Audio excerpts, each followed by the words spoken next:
To my YouTube channel AG classes. आज हम लोग मैथ्स का एक टॉपिक पढ़ने वाले हैं, अर्थमेटिक प्रोग्रेशन, समांतर श्रेणी, जो आपके हाई स्कूल यानी यूपी बोर्ड, सीबीएसई बोर्ड और आईसीएसई बोर्ड में भी ये पूछा जाते हैं। इंटर में भी आपका समांतर श्रेणी टॉपिक है यानी अर्थमेटिक प्रोग्रेशन, ठीक है। और उसके बाद ये कॉम्पिटिटिव एग्जाम में भी इसके कुछ क्वेश्चन पूछे जाते हैं। तो हम लोग आज कुछ इनके टाइप्स जानेंगे, ठीक है। और ये भी जानेंगे कि समांतर श्रेणी इट मीन्स अर्थमेटिक प्रोग्रेशन होती क्या है, क्या इसका यूज़ है, ठीक है, कैसे हम क्वेश्चन को सॉल्व करें। तो ये सब हम आज जानेंगे इस सेशन में, ठीक है। तो आज अगर इसमें हम बात करें कि अर्थमेटिक प्रोग्रेशन मीन्स समांतर श्रेणी होती क्या है, तो समांतर श्रेणी मतलब समान अंतर वाली श्रेणी, मतलब ऐसे कोई टर्म्स जो एक दूसरे के साथ किसी एक रिलेशन में बंधे हुए हैं। फॉर एग्जाम्पल अगर हम एक माने जैसे 3 है, 6 है, 9 है, 12 है, अगर ये हम ध्यान से देखें एक सीरीज हमारे पास श्रेणी है जिसमें 3, 6, 9 एंड 12, अगर हम ध्यान से देखें तो इसमें 3 बढ़ रहा है, इसमें भी 3 बढ़ रहा है, इसमें भी 3 बढ़ रहा है। तो कभी भी समांतर श्रेणी हमेशा कहती है कि जिस श्रेणी में समान अंतर हो, यानी इट मीन्स कॉमन डिफरेंस, यानी सार्वंतर अगर सेम हो, तो वो हमेशा कौन सी श्रेणी होती है? समांतर श्रेणी होती है। कौन सी समांतर श्रेणी होती है? समांतर श्रेणी, ठीक है। तो अगर हम बात करते हैं सबसे पहले हम लोग 10th क्लास की, यानी हाई स्कूल आपका मैट्रिक, इसमें हम लोग आईसीएसई, यूपी बोर्ड और सभी सेशन में पूछा जाता है।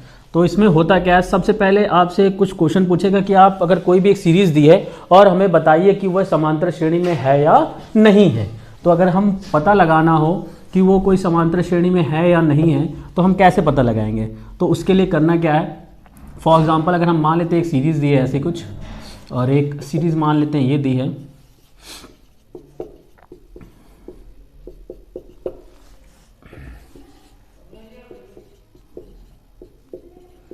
अब ऐसे हमारे पास यहाँ पर 3 सीरीज लिखी हुई हैं और हमें पता लगाना है कि ये समांतर श्रेणी में है या नहीं, यानी अर्थमेटिक प्रोग्रेशन है या नहीं है। तो सबसे पहले आप देखिए कि यानी जो सेकेंड टर्म्स और फर्स्ट टर्म का डिफरेंस कितना है? 2 का। Third term and second term का डिफरेंस भी 2 का, ठीक है। फोर्थ टर्म और थर्ड टर्म, यानी तीसरा और चौथा पद। पद क्या होते हैं? पहला पद, दूसरा पद, तीसरा पद और चौथा पद। First term, second term, third term and fourth term, इन सब में जो चीज़ होनी चाहिए वो क्या होनी चाहिए? कॉमन डिफरेंस, यानी सार्वंतर, यानी 2 डिजिट का अंतर क्या होना चाहिए? सेम होना चाहिए। तो आप ध्यान से देख रहे होंगे कि इन सब का अंतर कितना आ रहा है? 2 का। तो इसका मतलब ये समांतर श्रेणी में है। क्या है? समांतर श्रेणी में है। ऐसे यहाँ पे देखते हैं 3 और 5, यानी 2 बढ़ा, यहाँ पर 4 बढ़ गया और यहाँ पर 2। अब देखिए 2 है, फिर 4 है, फिर 2 है, तो इसका मतलब ये समांतर श्रेणी नहीं है, क्योंकि ये समान अंतर वाली नहीं है। अगर हम तीसरा क्वेश्चन देखें, ये 4 है, ये 6 है, ये 8 है और ये 10 है, इसका मतलब कितना बढ़ रहा है आपका? 2। यहाँ पे कितना बढ़ रहा है? 2। और यहाँ पे कितना बढ़ रहा है? 2। इसका मतलब ये समांतर श्रेणी में है। तो अगर हम पहले पता लगाना हो कि होता क्या है, तो कह रहा है कि समांतर श्रेणी का मतलब समान अंतर, यानी अर्थमेटिक प्रोग्रेशन कहती है कि the relationship between the number in the terms of common ratio, मतलब कॉमन रेशियो अगर है, सेम है, तो वो हमारा क्या है? अर्थमेटिक प्रोग्रेशन है, ठीक है। अगर हम एक जनरल फॉर्म की बात करें तो मान लीजिए ए है फर्स्ट टर्म, फिर उसके बाद a प्लस डी होगा, फिर उसके बाद a प्लस 2d होगा, फिर a प्लस 3d होगा। तो ये देखिए बढ़ता ही चला जा रहा है, डी ऐड होता चला जा रहा है, इसका मतलब ये क्या है हमारा? AP है, अर्थमेटिक प्रोग्रेशन है, ठीक है। अब अगर हम बात करें कि एक सीरीज है, उसमें आप फर्स्ट टर्म निकालिए और कॉमन डिफरेंस निकालिए। तो अगर हम यही एक सीरीज ले लें, तो जो फर्स्ट टर्म होता है यानी पहला पद होता है, यही हमारा फर्स्ट टर्म हो जाएगा, यानी पहला पद हो जाएगा।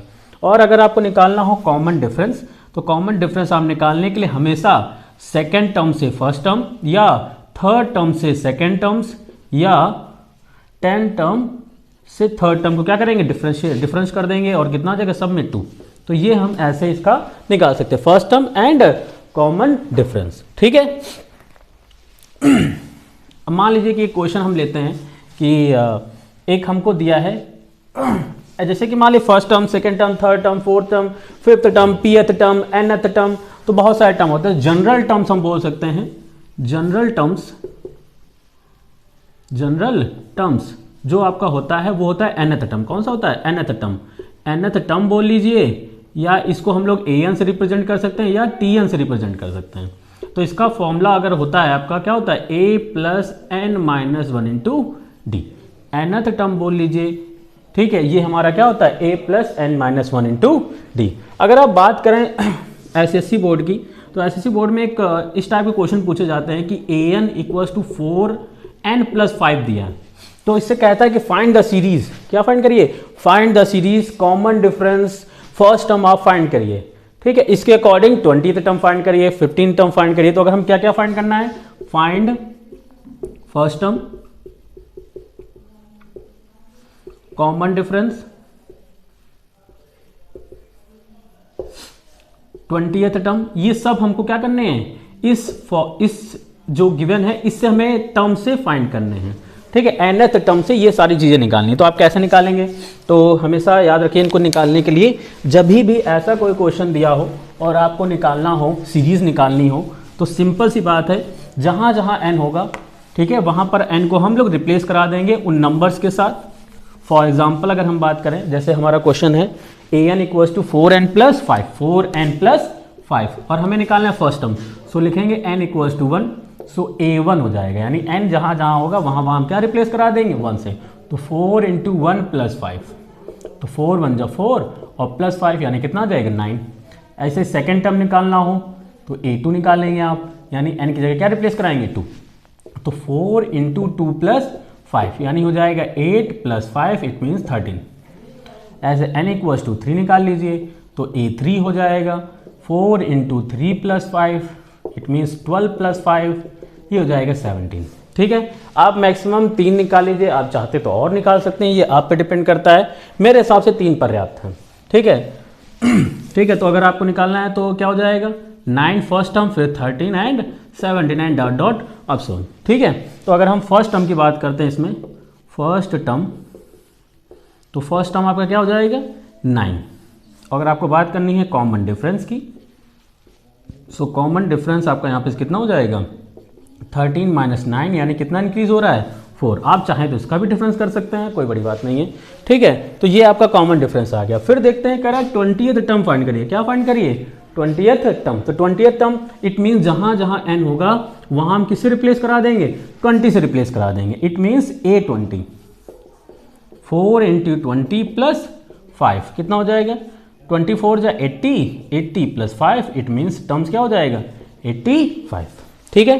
तो देखिए क्वेश्चन सिंपल सा है, ऐसा कुछ गिवन होगा और आपसे कहेगा सीरीज फाइंड करिए, या फर्स्ट टर्म निकालिए, या कॉमन डिफरेंस निकालिए, और या उसमें कोई एक टर्म्स निकालने को